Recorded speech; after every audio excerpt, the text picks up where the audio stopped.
Vous savez comment Kanguka a prospéré? Qu'est-ce qui fait que Dieu lui amène dans cette dimension? Il est fidèle dans les 3 éléments. Dieu lui a révélé, Dieu lui a dit, regardez, l'humilité, malgré tous ces milliers de personnes et tout ça, sa simplicité, son Dieu, rendre gloire à Dieu. Voilà, quand tu l'écoutes prêcher, tu ne vas jamais dire, non, moi je suis arrivé là, je suis un gars dangereux. C'est Jésus, c'est Jésus, c'est Jésus, c'est Jésus. L'Éternel est toujours resté et reste toujours son Dieu. Parce qu'il est fidèle avec ça. Et il le fait depuis des années, Là, Dieu prend ce qui est faible. Il a pris quoi? Pourquoi c'est faible? Il vient du Burundi. C'est un des plus petits pays au monde. Le Burundi est classé le pays le plus pauvre au monde. Dieu prend quelqu'un qui soit d'un pays des plus pauvres pour faire des rassemblements les plus grands. Je ne sais pas si vous comprenez ça.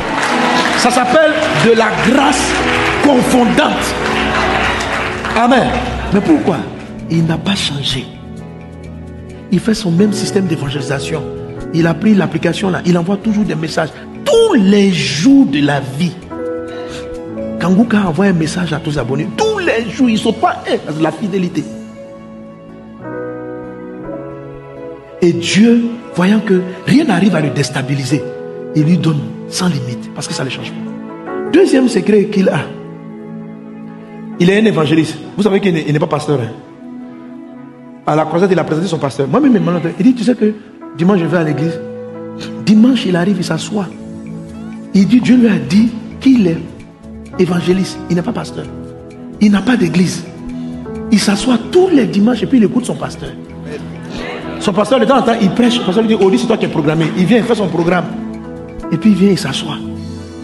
La foule, les gens, aujourd'hui peut-être même qu'il est 20 fois plus riche que son pasteur. Son pasteur même était venu son pasteur était à la croisade. Son pasteur vient l'accompagner à toutes les croisades. Mais c'est son pasteur. Il n'a pas changé. Deuxième balise. Amen. Alléluia. Est-ce que vous pouvez imaginer quelqu'un que Dieu utilise, qui draine tant de monde, venir s'asseoir dimanche au culte, et puis écouter, chanter avec tout le monde, danser avec tout le monde? Ça ne lui est pas monté à la tête. Il est resté fidèle à la maison de Dieu, faisant son service dans l'église. Et quelqu'un dit, que Dieu te bénisse.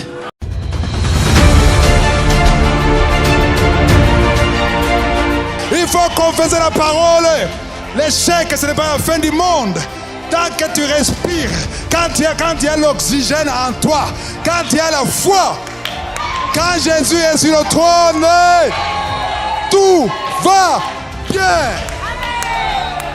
Il ne faut pas louer Dieu parce que ça marche. Ne loue pas Dieu parce que les choses marchent comme tu veux. C'est pas ça. Quand tu loues Dieu, ça c'est bien. Mais il faut grandir. Il y a des problèmes que tu peux traverser aujourd'hui qui sont dans le plan de Dieu. Et tu vas remercier Dieu quand tu verras le résultat. Aujourd'hui, tu pleures. Mais quand tu verras le résultat, tu vas remercier Dieu. Le verset 6, il a dit le verset 6, oui. Il accorde au contraire une grâce plus excellente. C'est pourquoi l'Écriture dit, Dieu résiste à qui? Mais il fait grâce. Autrement dit, comment est-ce qu'on peut avoir la grâce? À travers quoi? L'humilité. Aïe, aïe, aïe, aïe. Tu vois pourquoi il y a une grâce? Ta grâce peut-être est basse. Pourquoi?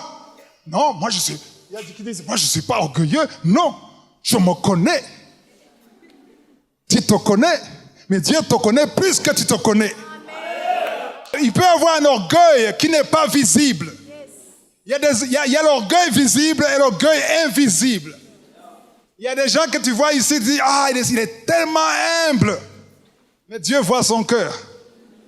Il connaît qui sont humbles et qui sont orgueilleux.